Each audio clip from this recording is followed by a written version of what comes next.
যে খবরের দিকে আমাদের নজর রয়েছে, ভোটের মুখে বকেয়া দিয়ে রাজ্য সরকারের বিজ্ঞপ্তিতে বলা হয়েছে জানুয়ারি 2016 থেকে ডিসেম্বর 2019 পর্যন্ত দুই কিস্তিতে বকেয়া দিয়ে পাবেন রাজ্য সরকারি কর্মীরা। চলতি বছরের মার্চে প্রথম কিস্তি, দ্বিতীয় কিস্তি সেপ্টেম্বরে।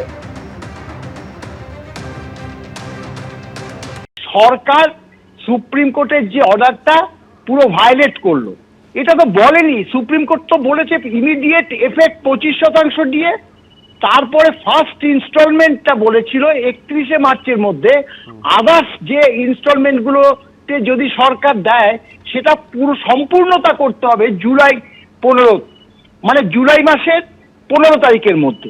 তাহলে সেখানে সরকার এই দুটো পার্টে যে একদম সেপ্টেম্বর মাসে, অর্থাৎ সরকার চাইছে এই যে অল্প কিছু দিয়ে তারা দেখে নিতে চাইছে যে তারা ক্ষমতায় আসতে পারে কিনা। যে বড় খবরের দিকে এই মুহূর্তে নজর রাখবো, ভোটের মুখে বকেয়া দিয়ে রাজ্য সরকারের বিজ্ঞপ্তি।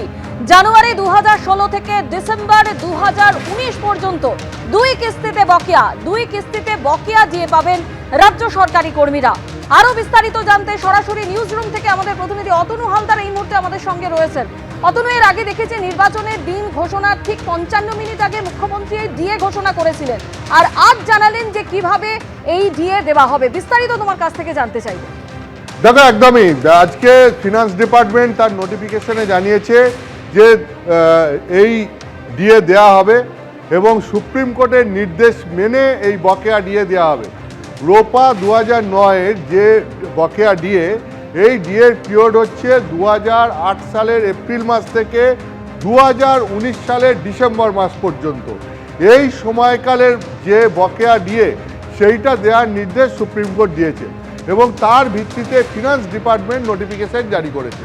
ফিনান্স ডিপার্টমেন্ট যে নোটিফিকেশন জারি করেছে তাতে বলা হয়েছে যে এই ডিএ দেওয়া হবে আপাতত দুটো ধাপে, এবং তার এই দুটো ধাপে যে ডিএ দেওয়া হবে, একটা হচ্ছে এবছরের এই মার্চ মাসে এবং এর পরের ধাপটা দেওয়া হবে সেপ্টেম্বর মাসে। এই 2016 জানুয়ারি মাস থেকে 2019-এর ডিসেম্বর মাস, অর্থাৎ এই 4 বছরের জন্য যে বকেয়া ডিএ, সেই বকেয়া ডিএটা দেওয়া হবে দুটো কিস্তিতে। প্রথম কিস্তি এবছরের মার্চ মাসে, দ্বিতীয় কিস্তি এবছরের সেপ্টেম্বর মাসে। এই দুটো ধাপে এই ডিএটা দেওয়া হবে।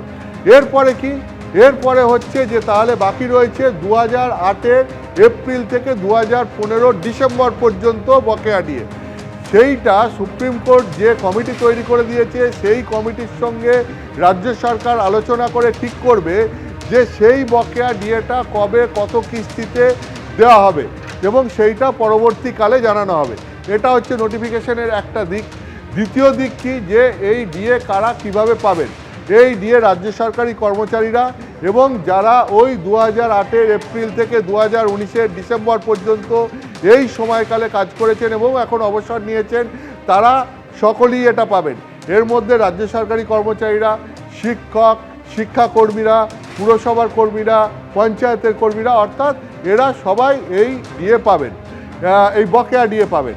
এবার কারা কিভাবে পাবেন, যেটা নোটিফিকেশনে বলা হয়েছে, যারা গ্রুপ এ, বি, সি এই 3 গ্রুপের স্টাফ, তারা এই টাকাটা পাবেন জেনারেল প্রভিডেন্ট ফান্ডে এবং জেনারেল প্রভিডেন্ট ফান্ড থেকে তারা 2 বছর পর এই টাকাটা তুলতে পারবেন, অথবা যদি এর মধ্যে কেউ অবসর নিয়ে নেন তাহলে তিনি তার পুরো টাকা তুলতে পারবেন।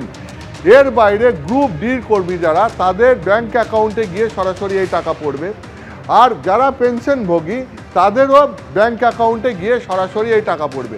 মানে গোটা বিষয়টা হচ্ছে এরকম যে মোট যে টাইম পিরিয়ড, যে 2008 সালের এপ্রিল থেকে 2019 সালের ডিসেম্বর মাস পর্যন্ত, এর মধ্যে 2016 থেকে 2019-এর ডিসেম্বর, এই 4 বছরের বকেয়া টাকা আপাতত দুটো ধাপে পাওয়া যাচ্ছে, একটি মার্চ মাসে, একটি সেপ্টেম্বর মাসে। বাকি টাকা 2008-এর এপ্রিল থেকে 2015 ডিসেম্বর পর্যন্ত সেই বকেয়া টাকা পরে পাওয়া যাবে এবং সেটা পরে কিভাবে, সেটা রাজ্য সরকার সময় মতো নোটিফিকেশন দিয়ে জানাবে। আর গ্রুপ এ, বি, সি এই যারা স্টাফ রয়েছেন রাজ্য সরকারের, তারা এই টাকাটা জেনারেল প্রভিডেন্ট ফান্ড অ্যাকাউন্টে পাবেন এবং সেখান থেকে তারা 2 বছর পর তুলতে পারবেন। তার আগে যদি কেউ অবসর নেন তাহলে একমাত্র তিনি তুলতে পারবেন। অন্যদিকে গ্রুপ ডি যারা কর্মী তাদের ব্যাংক অ্যাকাউন্টে টাকা পড়বে, যারা পেনশনভোগী তাদেরও ব্যাংক অ্যাকাউন্টে টাকা পড়বে। সুপ্রিম কোর্টের রায়টা ছিল যে 25% টাকা ইমিডিয়েটলি দিয়ে দিতে হবে, বাকি 75% টাকা সুপ্রিম কোর্টের গঠন করে দেওয়া কমিটির সঙ্গে রাজ্য সরকারকে আলোচনা করে সেই টাকা কবে কত ধাপে দেবেন সেটা ঠিক করতে হবে। তার মধ্যে প্রথম কিস্তি দিয়ে দিতে হবে এই বছরের মার্চ মাসের মধ্যে। তো এখন যেটা হলো সেটা দেখা যাচ্ছে রাজ্য সরকারের যে নোটিফিকেশনটা সেটার সাথে সুপ্রিম কোর্টের জাজমেন্টের পুরোপুরি মিল নেই। এক্ষেত্রে রাজ্য সরকারের একটা সূত্রের ব্যাখ্যা হচ্ছে যেটা সুপ্রিম কোর্টের রায়ের যে স্পিরিট সেই স্পিরিটটাকে ফলো করা হয়েছে। তার কারণ এই জাজমেন্ট ইমপ্লিমেন্ট করতে গেলে যে হিসেব করতে হবে এবং যে পরিমাণ টাকা লাগবে এই সমস্ত নানান ধরনের জটিলতা কিছু রয়েছে। তো সেইগুলোকে সব মাথায় রেখে সুপ্রিম কোর্টের অর্ডারের স্পিরিটকে মাথায় রেখে এই নোটিফিকেশন জারি করা হয়েছে।